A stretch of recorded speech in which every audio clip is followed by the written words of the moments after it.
Hello everybody, welcome to my channel. आप सभी का स्वागत है मेरे चैनल पे। और इस वीडियो में बात करेंगे हम अपने DSSB टीचिंग एग्ज़ाम के पार्ट बी के बारे में। PRT लेवल पे आप सभी को पता है कि पार्ट बी में हमारी जो है साइकोलॉजी आती है, एजुकेशन पेडागोजी आती है, मतलब काफ़ी सारा कंटेंट जो है पार्ट बी का रहता है। तो अब उसे कैसे टैकल करें। सभी को पता है पार्ट बी 100 मार्क्स का आता है और 100 मार्क्स काफ़ी अच्छा अमाउंट रहता है। और जो बच्चे जिन्होंने कभी भी साइकोलॉजी नहीं पढ़ी अपनी लाइफ में, उनके लिए तो ये बहुत बड़ा टास्क रहता है कि भाई साइकोलॉजी को हम करें तो करें कैसे। स्पेशली बॉयज़ का अगर आप देखोगे तो बॉयज़ का साइकोलॉजी ये जो सेकेंड पार्ट है थोड़ा वीक रहता है एज़ कम्पेयर टू गर्ल्स। तो भाई देखो, सभी के लिए बताऊंगी मैं, बिल्कुल बिगिनिंग से बताऊंगी, जिससे मतलब साइकोलॉजी का कुछ भी नहीं आता ना, मतलब बिल्कुल ज़ीरो लेवल से बताऊंगी कि आपको कैसे अपनी तैयारी करनी है कि आप पार्ट बी में एक अच्छा खासा जो है स्कोर आप कर पाएँ। देखो, आप सभी ने सीटेट दिया होगा, तभी आप DSSB की तैयारी कर रहे हो। तो जो सीटेट की CDP है वो सभी बच्चे मल्टीपल टाइम्स रिवाइज करेंगे। आई रिपीट, जो सीटेट की CDP होने वाली है ना, उसको ज़्यादा से ज़्यादा बार डिटेल में और डीप में पढ़ो। सीटेट में चलो आपने ऊपर से पढ़ लिया होगा, पेपर दे आए होगे, 90 की 91, 92, 95 से पास हो गए होगे, पर लेकिन नहीं, अभी आपको वो सीटेट वाली CDP बिल्कुल डिटेल में पढ़नी है। जो जो उसमें थ्योरीज थी, जो जो आपने स्किप कर दिया था, वो सभी डिटेल में पढ़ना है। तो सबसे पहले आप शुरुआत अपनी सीटेट वाली CDP से करें। जो सीटेट की CDPs आपने पढ़ी थी अपने टाइम पे, चाइल्ड डेवलपमेंट एंड पेडागोजी, उससे आप जो अपना रिवाइज करें और उससे फिर अपना बिल्कुल टिप्स पे कर लीजिए और अपने नोट्स बना लीजिए। क्योंकि मैं अभी प्री-वाई-क्यू लगा रही हूँ ना, तो मैंने देखा है कि CDP जो है हमारी सीटेट वाली, उससे भी काफ़ी अमाउंट में जो है क्वेश्चंस आ रहे हैं, तो वो आपके लिए बहुत ही ज़्यादा बेनिफिशियल रहेगी। तो एक बार अपना सीटेट वाली CDP बिल्कुल क्लियर कर लीजिए कि हाँ, मतलब अब तो इससे मेरा कहीं भी नंबर नहीं जाने वाला। वाइगोत्स्की की थ्योरी है, पियाजे की थ्योरी है, ये सभी DSSB में भी पूछी जाती हैं। हेरिडिटी से भी क्वेश्चन आते हैं, ग्रोथ डेवलपमेंट से भी। तो ये लगा लो 20 नंबर का तो आपका सीटेट वाला ही पूछा जाता है पार्ट बी में, जो मैंने एनालाइज करा है। तो सीटेट की CDP सभी बच्चों की टिप्स पे होनी चाहिए। अब बात करते हैं नेक्स्ट, अब क्या करें, MIOS पढ़ें या नहीं पढ़ें, क्योंकि MIOS इतना ज़्यादा ट्रेंड में आ चुका है ना। पर आप सभी को पता है कितनी सारी ब्लॉक्स है, इतना पढ़ पाना बिल्कुल डिटेल में पॉसिबल नहीं है, मानते होगे। और मतलब अगर कोई पढ़ रहा है तो वेल एंड गुड है भाई, आपकी नॉलेज इंक्रीज़ हो रही है। बट हाँ, जिनको अवेलेबल नहीं हो पा रही हैं, बुक्स पढ़ नहीं पा रहे हैं, उनके लिए मैं आपको सॉल्यूशन बताती हूँ। 11th 12th की साइकोलॉजी की बुक मैं आपको दिखाती हूँ। ये 11th क्लास की साइकोलॉजी की बुक है और ये 12th की है। इसका कवर जो है अभी मिसिंग है, क्योंकि मैंने जब करी थी 12th तब का कवर था। तो मतलब अगर आप ये दोनों बुक्स पढ़ते हो ना, 11th की साइकोलॉजी और 12th की साइकोलॉजी, आपका एक काफ़ी अच्छा खासा बेस बन जाएगा। ट्रस्ट मी, जो आप 11th और 12th की साइकोलॉजी जो है, NCERT की साइकोलॉजी जो है, बिल्कुल इसके सभी चैप्टर्स को डिटेल में पढ़ लीजिए, नोट्स बना लीजिए, पार्ट बी का काम ख़त्म।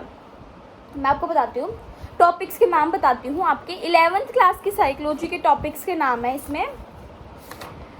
ओके, तो इसमें सबसे पहले तो पहला चैप्टर है व्हाट इज साइकोलॉजी। आपको एक इंट्रोडक्शन दिया जाएगा साइकोलॉजी के बारे में कि साइकोलॉजी है क्या। नेक्स्ट है मेथड्स ऑफ इंक्वायरी, इसमें आपको ऑब्जर्वेशन मेथड, मतलब टेस्ट वगैरह, ये बहुत कुछ आपको इसमें पढ़ने को मिलेगा। चैप्टर 3 है the basis of human behaviour. Behaviour आप सभी को पता है कि human behaviour, child behaviour of course पूछे जाने वाला है पेपर में, तो ये भी काफ़ी इंपॉर्टेंट चैप्टर है। Human development, sensory, attentional and perceptual processes. देखो, sensory, attentional and perceptual processes भी काफ़ी इंपॉर्टेंट रहने वाला है। लर्निंग, आप सभी को पता है लर्निंग कितना इंपॉर्टेंट चैप्टर है, कितनी सारी थ्योरीज हैं लर्निंग की, तो ये भी आपको 11th की साइकोलॉजी की बुक में मिल जाएगा। ह्यूमन मेमोरी, सभी को पता है मेमोरी का इंपॉर्टेंट रोल, ह्यूमन मेमोरी भी इसी में मिल जाएगा। थिंकिंग, मोटिवेशन एंड इमोशन, देखो कितने सारे चैप्टर्स 11th की साइकोलॉजी जो है कवर कर लेती है। तो आपको जो है ये पढ़ना है। और 12th की साइकोलॉजी के मैं भी आपको चैप्टर्स के नाम बता देती हूँ। तो गाइस, 12th की साइकोलॉजी के चैप्टर्स के नाम हैं हमारे पास वेरिएशंस इन साइकोलॉजिकल एट्रीब्यूट्स। देखो, इस चैप्टर में ना आपको इंडिविजुअल डिफरेंसेस के बारे में, पर्सनालिटी के बारे में, इंटेलिजेंस के बारे में, एटीट्यूड, एप्टीट्यूड, ये सभी आपको पढ़ने को मिलेगा। Next is self and personality. Personality को आप इसमें डिटेल में पढ़ोगे।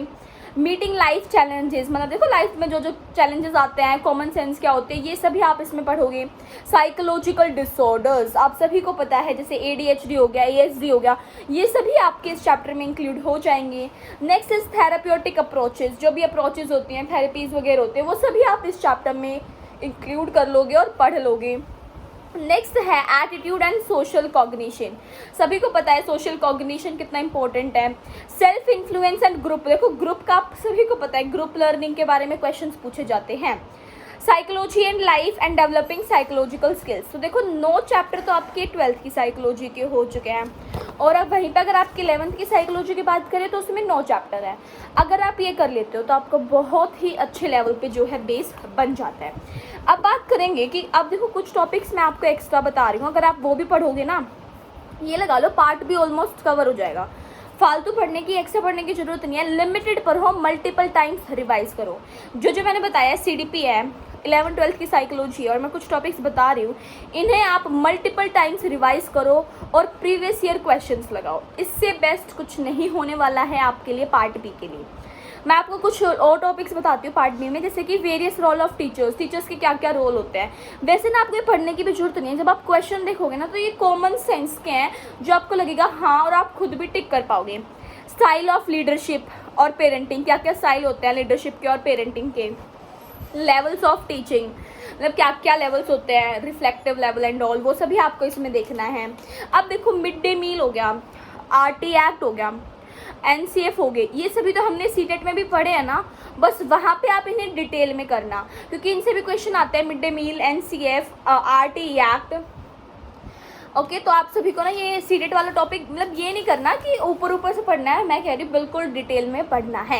अगर सीटेट में RTE लिखा हुआ है तो उस RT को सर्च करो गूगल पे, उससे सभी रिलेटेड इन्फॉर्मेशन लो, नोट्स बनाओ अपने। भाई ना किसी कोचिंग वाले की जरूरत पड़ेगी, ना किसी और चीज़ की जरूरत पड़ेगी, खुद ही सेल्फ स्टडी कर लोगे, अपने खुद के हैंडमेड नोट्स ही आप जो है बना लोगे।